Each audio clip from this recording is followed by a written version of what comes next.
Okay, to begin I need to make a couple of corrections. I think in our last class on Monday I had the wrong day number. It's Friday that the assignment is due, but I think I maybe wrote it down as something else besides the 11th. I don't remember what it was, but in any case, the assignment that I gave you is due on Friday. And then one other correction is if you go to the course schedule that I handed out at the beginning of the semester, it lists the wrong time and day for our final exam. So our final exam is Friday the 16th of December, and that's just determined by the registrar's office. You know, everybody, when you have a certain class time, it goes into a certain exam slot. So I apologize for the mistake. If you still have that schedule, please make the correction, and I'll, of course, make reminders as we get closer to the exam. And I'll also, I think I've already posted the updated schedule as a PDF on the website if you're going by that. Any questions related to the announcements? All right. Well, yes, go ahead. Yes, the final exam is in this room. We'll have 2 hours to take the test. And just to give you an idea of what I usually do for the final exam is it'll be longer than a midterm exam, but it won't be twice as long. It'll maybe be 50% longer. So you'll have a lot more time relative to the increased length of the test. Yes? No, you won't. So the question was, do you need a computer for the quiz on Monday? And no, you won't need a computer for that. Thanks for that question. Anything else? All right. So this is what we saw last time in class, where we were looking at the relationship between present value and future value when we're accounting for inflation and the real interest rate. Remember that the real interest rate I is related to an increase in purchasing power. And we talked about how if you put money into the bank under certain circumstances, you actually can be losing purchasing power, and that's if the bank's market interest rate is lower than the inflation rate, like is, for the most part nowadays, the situation. So we've seen this before. What we're going to be doing today is, rather than calculating present values, just applying the same thing, the same process to future values. You know that we've done some of our analyses and comparison on the basis of what has the highest beneficial present value, but you can also sometimes find yourself in situations where you have to compound amounts into the future when comparing alternatives. And one situation where that's the case is where you're selling a business and you're trying to figure out what would be a reasonable sales price for a business some years in the future, or it can be related to a multi-year project that has costs accumulating through many years, and it's not just a single one-time investment in year zero that accounts for the costs. All right, so the interest rate that banks are paying is the market interest rate. That's what they quote. The I sub F in this formula is the market interest rate, sometimes also called the inflation-adjusted interest rate. Well, it's affected by inflation, but not directly. In situations where the inflation becomes higher, like right now, inflation is relatively low. There are situations like we saw the graph in class last time where in the early 1980s inflation was over 10%. Well, savings accounts back then paid a lot more than they do now. And so market interest rate is indirectly affected by inflation. Now, the market rate that you receive may be more than inflation, which is F, and in a situation like that, that would lead to a positive real interest rate, I, meaning that your purchasing power is going to go up over time. Unfortunately, right now we're in the situation where the market interest rate is less than inflation, which means you have a negative real interest rate and purchasing power is decreasing over time. We're going to look at such an example today where you actually, in this formula, are going to be solving for I, and the I that you'll calculate will have to be negative in order to get the market interest rate equal to the right-hand side of the expression, which also accounts for inflation. And as I indicated in class last time, banks prefer not to acknowledge the idea of real interest rate, because people would be dissatisfied if they realized that they're losing purchasing power because of the reduction in the value of their money due to inflation being greater than the market interest rate that's being paid. So there's two different kinds of money. There's money now and there's money in the future. And what we've been learning from the very beginning of the course is that money in the future doesn't have as much value as the money today. And so when we're doing calculations and trying to account for inflation, one of the approaches for this is to take a cash flow diagram and make changes by discounting everything using the inflation rate, and then do the remainder of your calculations using I, the real interest rate. So let's say, for example, that you know your company wants to make a 10% real return.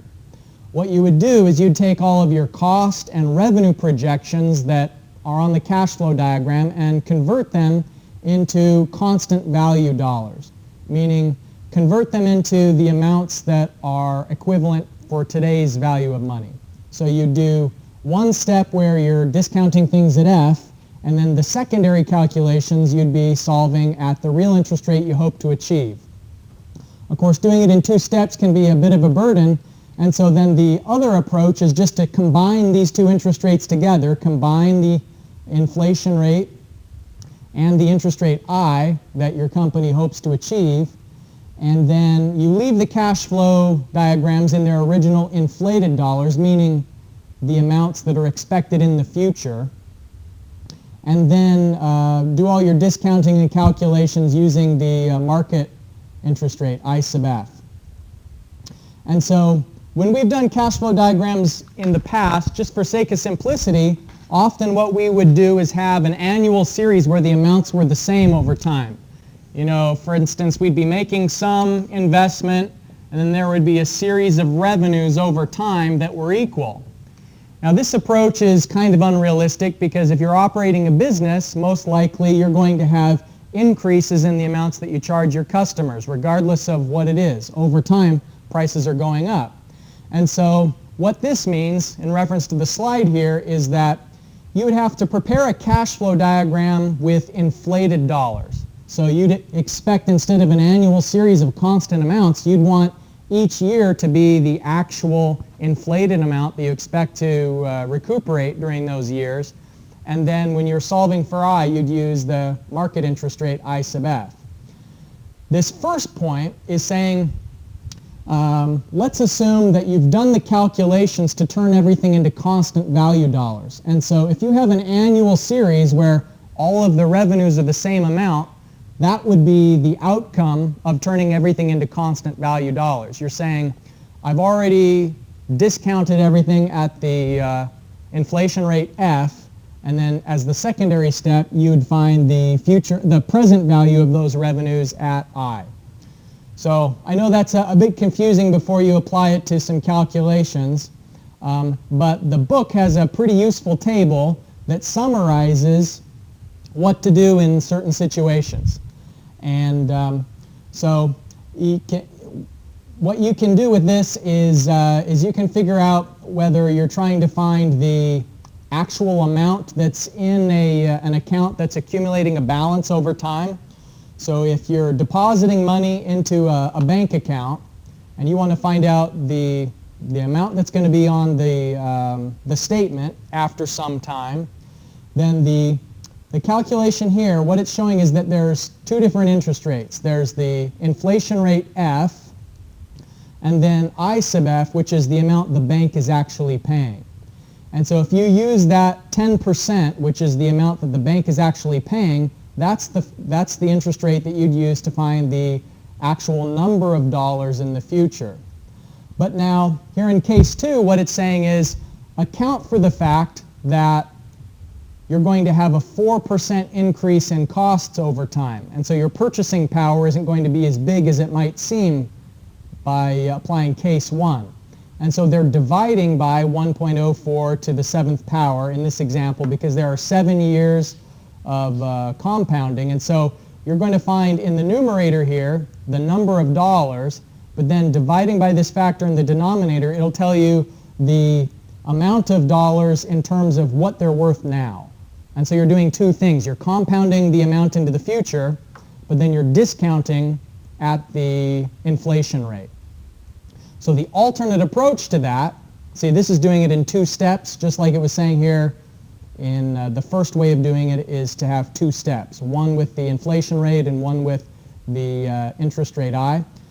So here, in the second approach, what they're doing is using the real interest rate I, which was calculated based on the I sub f and the inflation rate. And so you just calculate the purchasing power, the constant value amount of dollars in the future with that approach.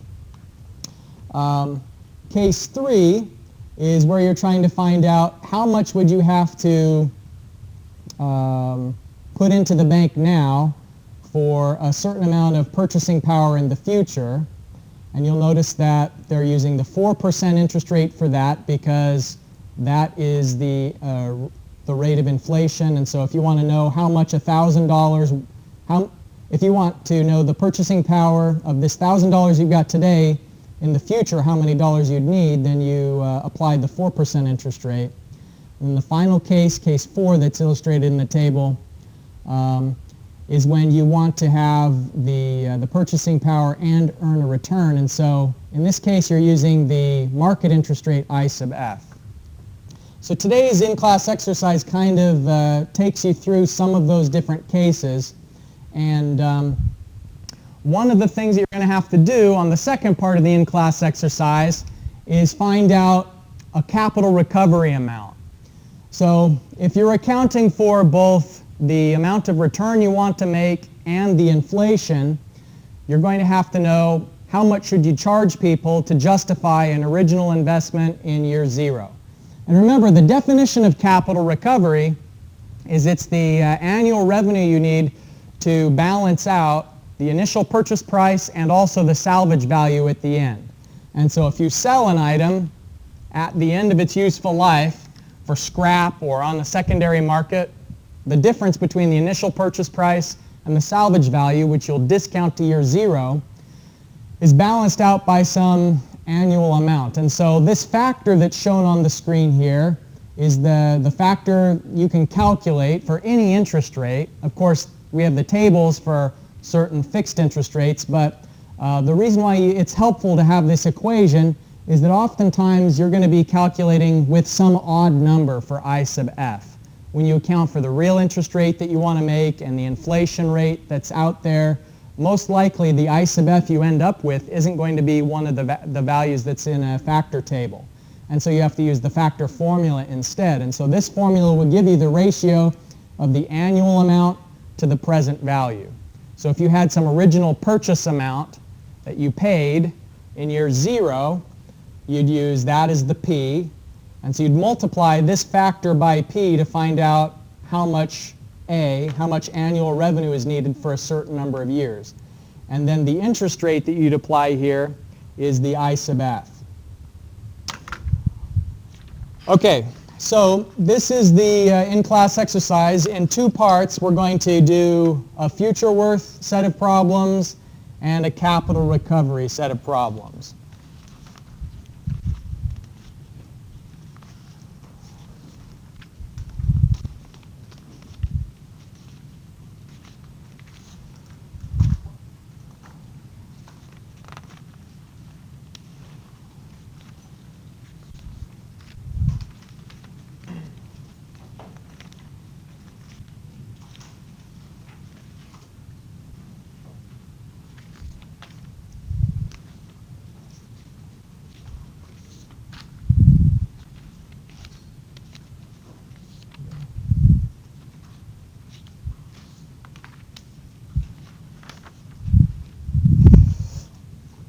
Does everybody get a copy of the paper?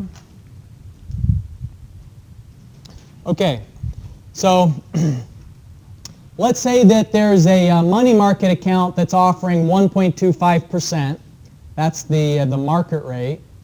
And we have an inflation rate of 3%. And we're depositing $110,000 at the present and 8 years, n equals 8. So what we want to find out as the first thing is just the actual amount of money that's in the account based on the market interest rate. In part B, the present value of that, the real interest rate, and then the amount that we'd have to get from the bank if we wanted a real interest rate of 1.25 instead of just the market interest rate being 1.25.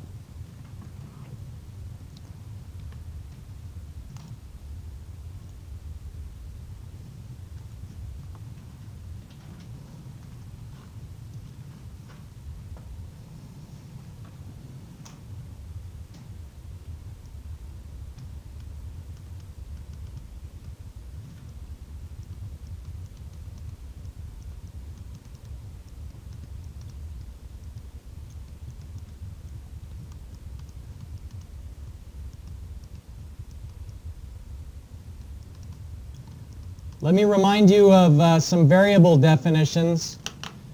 I sub f is the market interest rate and I is the real interest rate. And so on part C, you're solving for I, which means you're solving for this one, I. And you're given I sub f, this 1.25 is the I sub f.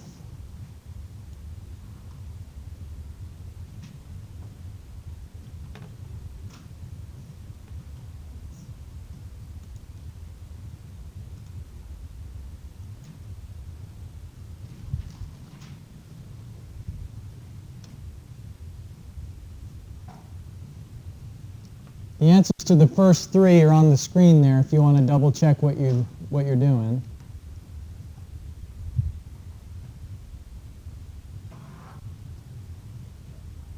Part B kind of shows the effect of a negative real interest rate. It's saying you put $110,000 in the bank, and after 8 years, the amount that you have, this $121,000, it is the amount that today is equivalent to $95,908. So it's showing you that your purchasing power is decreasing. You know, today, the amount of stuff that you can buy for $110,000, you're not going to be able to buy that same amount of stuff in the future because inflation is bigger than the market interest rate that's being earned.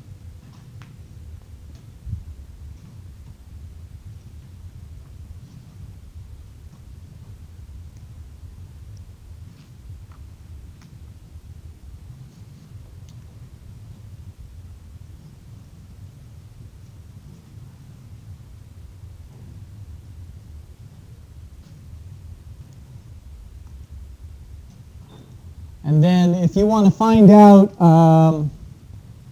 how much you would have to make from the bank to have a real rate of return of 1.25% instead of just the market rate of return being 1.25%, that's when you apply this formula and solve for I sub f. So in part C, I sub f was given. That was the amount that the bank is paying that's fixed at 1.25%. But then in part D, you're saying, well, I know I, and I'm given inflation rate, so solving for I sub f.